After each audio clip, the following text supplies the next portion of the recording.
नमस्कार, मैं श्यामगिरी। आज के कार्यक्रम में आप सभी दर्शकों का स्वागत है। नीतीश नायडू के प्लान से मोदी के छूट गए पसीने।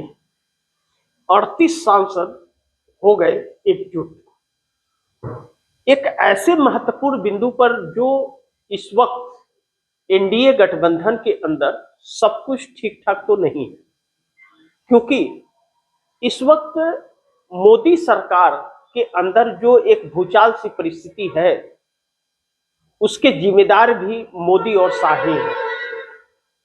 क्योंकि एक अच्छी खासी एनडीए गठबंधन की सरकार चल रही थी, लेकिन जो कहते हैं ना, बदनीयत बदनीयत जो होती है वह सब कुछ धराशाह कर देती है।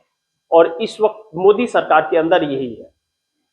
कब तक चलेगी यह महत्वपूर्ण है, यह देखना दिलचस्प होगा। लेकिन इस वक्त हर राजनीतिक दल एनडीए गठबंधन के अंदर अपना अपना विकल्प तलाशने निकले हैं, जो मोदी के लिए बहुत ही घातक साबित हो रहा है। क्योंकि यह तो सच है कि मोदी सरकार इस वक्त चारों तरफ से फंसी हुई है, बुरी तरह से फंसी हुई है, जो उसे समझ नहीं आ रहा है कि क्या करे और क्या ना करे। ऐसे वक्त में जब नीतीश और नायडू का संतुलन अगर बन जाए एक साथ, तो वह संतुलन मोदी के संतुलन को बिगाड़ देता है। क्योंकि वह संतुलन एक व्यक्ति को ही बनाएगा, या तो एनडीए को बना दे या इंडिया गठबंधन को बना दे।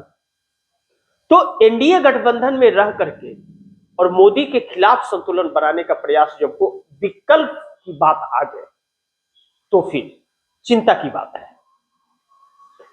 ऐसे में नीतीश कुमार के खिलाफ एक जो माहौल बनाने की कोशिश भारतीय जनता पार्टी ने की, चाहे हिजाब के मामले में हो, हिजाब के मामले में जिस तरह से नीतीश कुमार के उस 7 सेकेंड के फुटेज को भारी मात्रा में वायरल किया गया, यह भाजपा का काम था।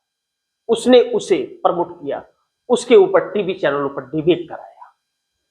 इन बातों को दबाया जा सकता था माफी मांगकर, लेकिन माफी मंगवाने की कोशिश नहीं की, क्योंकि खुद माफी नहीं मांगते यह लोग। लेकिन नीतीश कुमार ने क्या सोचकर किया, क्या नहीं सोचकर किया, वह वही जानते हैं। लेकिन जो भी हुआ वह गलत हुआ, ऐसा नहीं होना चाहिए। किसी के भी संस्कृति और सम्मान के साथ यह खिलवाड़ है और उसकी तौहीन है। ऐसे में नीतीश कुमार को एग्जिट राजनीति से करना है अगर, तो भारतीय जनता पार्टी को माहौल बनाना पड़ता। तो भारतीय जनता पार्टी ने माहौल बना लिया, यानी कि मौके पर चांस मारने की कोशिश की भाजपा ने। नीतीश कुमार दिल्ली आते हैं, एक महिला पत्रकार उनसे पूछती है एयरपोर्ट पर कि हिजाब को आपने क्यों खींचा, क्यों अपमान किया आपने, आप माफी मांगेंगे। वह महिला पत्रकार माफी मांगने की बात करती कि आप माफी मांगे, भाई आप सीएम है स्टेट के, माफी मांग लीजिए, बात खत्म। लेकिन कुछ जवाब नहीं देते हैं उनके लोग, उनको लेकर के चले जाते हैं, लल्लन सिंह और संजय झा जैसे लोग। हालांकि इन दो व्यक्तियों से तो कोई उम्मीद नहीं कर सकता, विश्वासघाती व्यक्ति यह साबित हो रहे हैं अपने राजनीतिक करियर में और खुल करके कर रहे हैं। ऐसे में मीडिया चलाती है कि नीतीश कुमार को लाइन हाजिर किया गया है दिल्ली। अरे मोदी कौन होता है नीतीश को लाइन हाजिर करने वाला? वह खुद अपने पार्टी के सबसे वरिष्ठ नेता है। तो नरेंद्र मोदी तो खुद नीतीश के मोहताज है, तो नरेंद्र मोदी कौन होते हैं उनको लाइन हाजिर करने वाला? यह एक बनी बनाई बात होती है। लेकिन नीतीश कुमार मोदी सरकार के पास आकर के शर्त रखते हैं अपनी डिमांड का कि भाई बहुत हो गया वादा खिलाफी, अब वादे पूरा करना शुरू करो, अन्यथा संकट आ जाएगा। यानी कि हम समर्थन वापस भी ले सकते हैं। नीतीश कुमार को एग्जिट करने की कोशिश कर रही थी भाजपा अपना सीएम बना करके, और नीतीश कुमार आके दूसरा कुछ चला करके चले गए, बुलडोजर चला के चले गए भाजपा को कि हमारा वादा जो की हो पूरा करो। अब ऐसे में भारतीय जनता पार्टी ने नीतीश कुमार को लेकर के जो मीडिया में नीतीश कुमार इस्तीफा देंगे, खरमास के बाद देंगे, बस डिस्क्राइब करने लगे गोदी मीडिया वाला। तो नीतीश कुमार ने सचमुच 10वीं बार पलटी का मन बनाते हुए नजर आने लगे। अब अलग कहानी शुरू हो गई। ऐसे में जीतन राम मांझी और उपेंद्र कुशवाहा का भी वही हाल, वह भी नाराज, वह भी वादा खिलाफी की बात कर रहे हैं। अब चंद्रबाबू नायडू को इससे और भी मजबूती मिलती है, बार्गेनिंग पावर जो कहते हैं उसको लिए। तो अब चंद्रबाबू नायडू वैसे भी मौके की तलाश में रहते हैं, लेकिन इस वक्त चंद्रबाबू नायडू उलझ और फंस गए। चूंकि वजह साफ है कि चंद्रबाबू नायडू को चिंता आने वाले 2029 के चुनाव का है। 2029 में सिर्फ लोकसभा का चुनाव नहीं है, उनके विधानसभा का भी चुनाव हो, और पूर्ण बहुमत की सरकार है तो 29 तक चलेगी चंद्रबाबू नायडू की। किसी के समर्थन की उनको जरूरत नहीं है, 2/3 बहुमत है उनके पास। लेकिन उनकी समस्या यह हो गई है कि मोदी वादे अगर नहीं पूरा कर रहे हैं तो उनके वादे वहां फेल हो रहे हैं आंध्र प्रदेश के अंदर, और जब फेल हो रहे हैं तो आम जनता के अंदर उनको लेकर के एक आक्रोश और गुस्सा पनपता है। दूसरी तरफ सी फूड्स मछुआरे परेशान हैं, उनके धंधा पानी चौपट हो गए हैं, क्योंकि अमेरिका जो माल सप्लाई करते थे 50% टैरिफ की वजह से उनको खासा नुकसान हो गया है।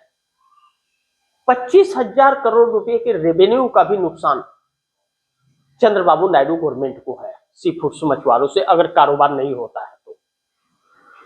ऐसे में सी फूड्स मछुआरे जो समुद्री किसान कहे जाते हैं वह नाराज, वोट बैंक वह अच्छा खासा थे चंद्रबाबू नायडू के। और वक्फ बोर्ड बिल जो कानून आया उससे लेकर के मुस्लिम समाज उनसे भारी मात्रा में नाराज हो गया, जबकि मुस्लिम समाज के लिए अलग अलग वायदे किए थे चंद्रबाबू नायडू ने कि नमाज पढ़ाने वाले मौलवी को 10,000 रुपये महीना, मदरसे को 5,000 रुपया मेंटेनेंस के लिए हर महीना, 1 लाख रुपया जो हज करने वाले यात्री हैं उनको देंगे, और 4% का आरक्षण मुस्लिम को देंगे। यानी कि 4 वायदे मुस्लिम के लिए, और मुस्लिम के साथ वादा खिलाफी हो गई, नाराज हो गए। और अगर नरेंद्र मोदी सरकार ने वादे पूरे नहीं किए, बजट नहीं दिए, तो चंद्रबाबू नायडू वह वादे अपना पूरा नहीं कर पाएंगे। यह तो सिर्फ मुस्लिम समाज का हुआ, तो बाकी समाज, पूरा आंध्रा तो मुस्लिम नहीं है, और वहां पर हिंदू मुस्लिम नहीं है। वहां पर आंध्र प्रदेश के अंदर या साउथ में पूरे बात करें तो हिंदू मुस्लिम सिख ईसाई सब एक समान है, और एक समान ही सरकार को लेकर चलने पड़ते हैं। लेकिन दलित अति पिछड़ा वाला हिसाब वहां भी है, तो सबको खुश करके चलना पड़ेगा आपको। यानी कि जिससे जो वादे आपने किए वह पूरा करना पड़ेगा, और उसके लिए सेंट्रल ने जिसके साथ गठबंधन किया है चंद्रबाबू नायडू, उसे अपने वादे पूरा करना पड़ेंगे, तब वहां पूरा होगा। क्योंकि आंध्र प्रदेश के पास रेवेन्यू बहुत कम है, क्योंकि जगन मोहन रेड्डी ने कर्जदार बना दिया आंध्र प्रदेश को। इस वक्त 4,60,000 करोड़ रुपए का कर्ज आंध्रा के ऊपर है। आंध्रा के ऊपर कर्ज होने से चंद्रबाबू नायडू की मुश्किलें लगातार बढ़ रही है। इसलिए चंद्रबाबू नायडू अब याद दिला रहे नरेंद्र मोदी सरकार को कि आप अपने वादे पूरा कीजिए, ताकि आंध्रा को मैं सही रख सकूं, ताकि आने वाले चुनाव में हमें नुकसान ना हो।